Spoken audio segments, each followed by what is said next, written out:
Hey everyone, it's Sam. Welcome back to English Everyday Podcast. Today is the day we talk about world topics. We look at news, trending people, things that are happening globally. I was scrolling through my phone this morning, reading the news, seeing what's going on in the world, and I thought, let's talk about someone who's everywhere right now. Donald Trump.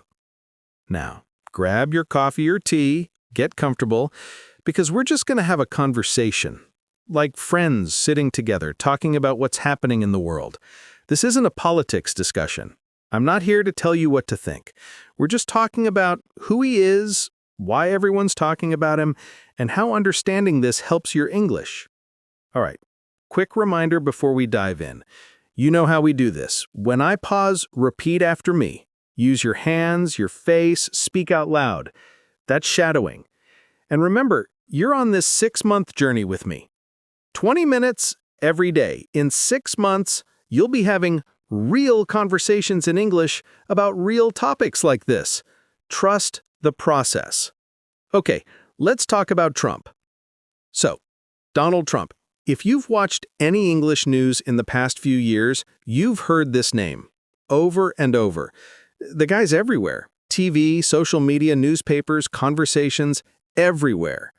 Let me tell you who he is. Donald Trump is an American businessman who became a politician. He was born in New York in 1946, so he's 78 years old now. Before he got into politics, he was in real estate. That means he built buildings, hotels, golf courses, big, expensive properties. He was already famous for that. Then in the 2000s, he had this TV show called The Apprentice. It was a reality show where people competed for a job. Trump would fire people on the show. He'd say, "You're fired." And that became this famous phrase. So by the time he ran for president, everyone in America already knew who he was. In 2016, he ran for president, and he won. A lot of people were surprised. He became the 45th president of the United States. He was president from 2017 to 2021, 4 years. Then in 2020, he ran again, but he lost to Joe Biden. And here's where it gets interesting. He didn't accept that he lost. He said the election was stolen. This created a huge controversy, and we'll talk about that word in a minute. But basically, it became this massive debate in America. Now, in 2024, he ran again, and this time he won. So he's going to be president again starting in January 2025. He'll be the 47th president. Same guy, but he counts as a different number because there was a gap. Let me pause here. Repeat after me. Donald Trump was president before. He'll be president again in 2025. People talk about him constantly. Okay, so why am I telling you all this? Because when you're learning English, you need to understand what English speakers are talking about. And trust me, they're talking about Trump. Whether you're in America, Britain, Australia, Canada, people discuss him. He's a global topic. Now, here's the thing about Trump. He's what we call controversial. Let me explain that word because you'll hear it a lot. Controversial. It means people have very, very different opinions about something. Some people love it, some people hate it. There's no middle ground. It creates arguments and debates. Trump is probably one of the most controversial figures in modern politics. Some people think he's amazing. They love that he speaks his mind, that he's direct, that he's not a typical politician. They think he's good for the economy, good for America, a strong leader. Other people really don't like him. They think he's too aggressive, too divisive. That word means he divides people, he creates conflict. They think his policies are harmful. They don't like his personality. And here's what's interesting. Both groups feel very strongly. Nobody's casual about Trump. You either love him or you don't.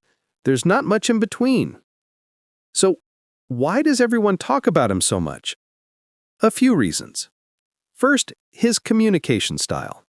Most politicians talk in this very careful, diplomatic way. They measure their words, they're polite, they avoid saying anything too direct. Trump, he doesn't do that. He says exactly what he thinks. He's blunt. Sometimes he's rude. He gives people nicknames like he called Joe Biden Sleepy Joe. He insults his opponents directly. Some people love this. They think it's refreshing. They're tired of politicians who sound fake and rehearsed. They like that Trump just says what's on his mind. Other people hate this. They think a president should be dignified, should be diplomatic, should represent the country with respect. Second reason everyone talks about him is social media. Trump was huge on Twitter before he got banned. He would tweet all the time. Early morning, late at night, he'd share his opinions, attack his critics, make announcements. It was wild. Every tweet became news. Now he has his own platform called Truth Social, and he posts there constantly. Everything he says gets picked up by the media. So he's always in the news cycle. Third reason, he's unpredictable. You never know what Trump is going to do or say next. He makes surprising decisions. He says shocking things.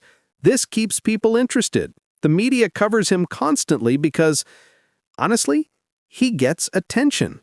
People click on Trump stories. People watch Trump news. It's good for ratings. Let me pause again. Repeat after me. Trump is controversial. People have strong opinions about him. He's always in the news. Now, let me tell you why this matters for your English. When you can understand and talk about current events, your English becomes real. It's not just textbook English anymore. It's the English that actual people use every day. Imagine you're traveling. You're in a coffee shop in London or New York or Sydney. You're sitting there, maybe reading something on your phone. Someone next to you starts a conversation. They say, "Did you see what Trump said yesterday?"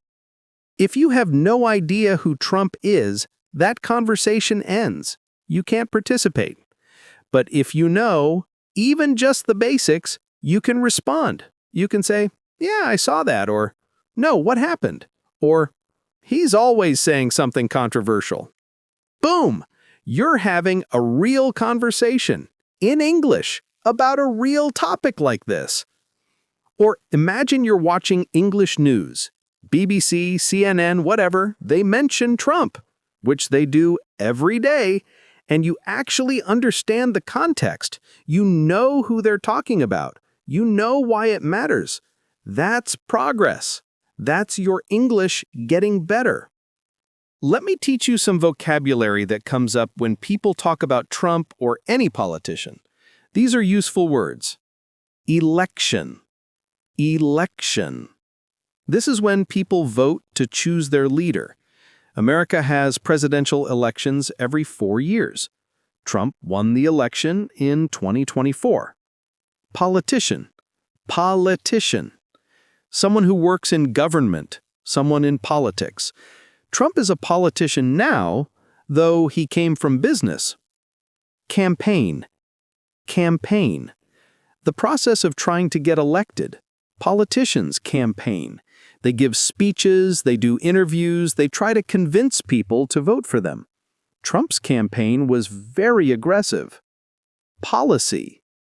Policy.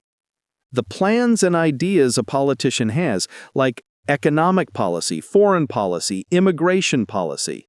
These are the actual things they want to do when they're in power. Debate. Debate. When two people discuss something and have different views. During elections, politicians have debates where they argue their positions. Media. Media. This means TV, newspapers, websites, social media, all the places that share news and information. Trump has a complicated relationship with the media. He calls some news fake news when he doesn't like it. Let me use these in sentences. Repeat after me. The election was in November. Trump ran a strong campaign. People debate his policies. The media covers him constantly. Good.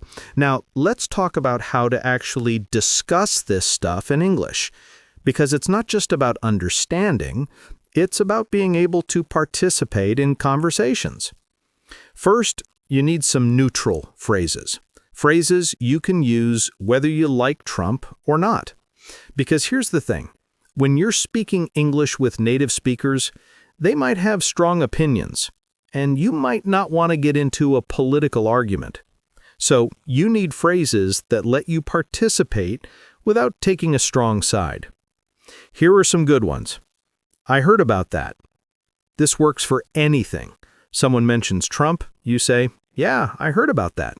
You're acknowledging it without giving your opinion. That's interesting. Another safe one. It doesn't mean you agree or disagree. You're just saying it's interesting. People have different opinions about that. This is perfect because it's true, and it shows you understand the controversy without picking a side. I'm still learning about American politics. This is honest. You're not American, you're learning English. It makes sense that you're still figuring it out. What do you think? This is great because you turn the question back to them. They get to share their opinion, and you get to practice your listening skills. Repeat after me. I heard about that. That's interesting. People have different opinions. What do you think? Now, if you want to share an opinion, because sometimes you do want to say what you think, here are some ways to do it politely. In my opinion, or I think. These phrases make it clear you're sharing your personal view, not stating a fact. From what I understand, this shows you're being careful. You might not have all the information. I can see why people think that, but this is diplomatic. You're acknowledging other views before sharing yours. If someone shares their opinion and you disagree, you don't have to argue. You can just say, that's an interesting perspective. Or, I see it a bit differently, but I understand your point. In English-speaking cultures, especially in professional or casual settings, people try to be polite when discussing controversial topics. They don't usually get aggressive unless they're very close friends or family. So these diplomatic phrases help you sound natural. Repeat after me. In my opinion. From what I understand. That's an interesting perspective. I see it differently. Let me give you a real example. Imagine you're at work, taking a break, and a colleague starts talking about the news. They say, "Can you believe Trump won again? I can't believe it." You could respond with, "Yeah, it was surprising. People have really strong feelings about him." See what you did there? You acknowledged what they said. You didn't say if you're happy or upset. You just made an observation that's neutral and true. They might continue, "I just think his policies are going to be bad for the economy." You could say, "I'm still learning about American politics, but the economy is definitely important. What specific policies are you worried about?" Now you're having a real conversation, in English, about a real topic, and you're doing it diplomatically. Or maybe they say, "I'm so happy he won. Finally, someone who tells it like it is." You could respond, "He definitely has a unique communication style. A lot of people connect with that." Again, you're acknowledging their view without necessarily agreeing or disagreeing. This is how fluent English speakers navigate controversial topics. They participate in the conversation, they show they're informed, but they don't always reveal their full opinion, especially with people they don't know well. All right, so let's bring this all together. Donald Trump, former president, now president-elect again, businessman, reality TV star, politician, one of the most talked about people in the world, controversial, unpredictable, always in the news. Why did we spend 20 minutes talking about him? Because understanding current events is part of understanding English. When you can follow the news, when you know who people are talking about, When you can participate in these conversations, that's when your English becomes functional.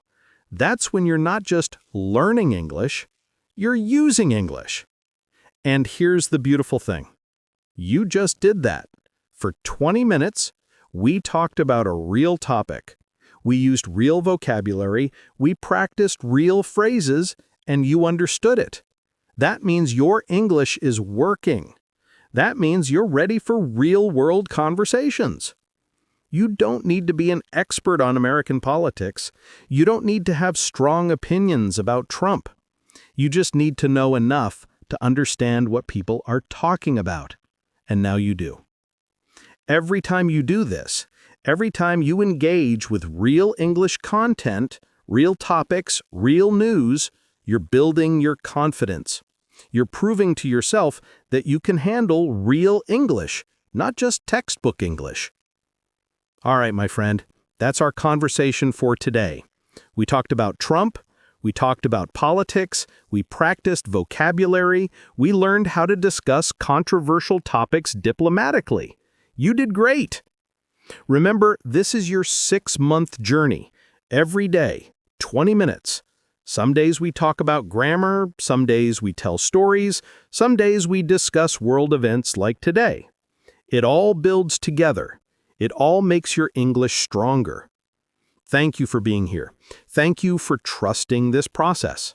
I'll see you tomorrow for another conversation. Take care and keep practicing. See you next time.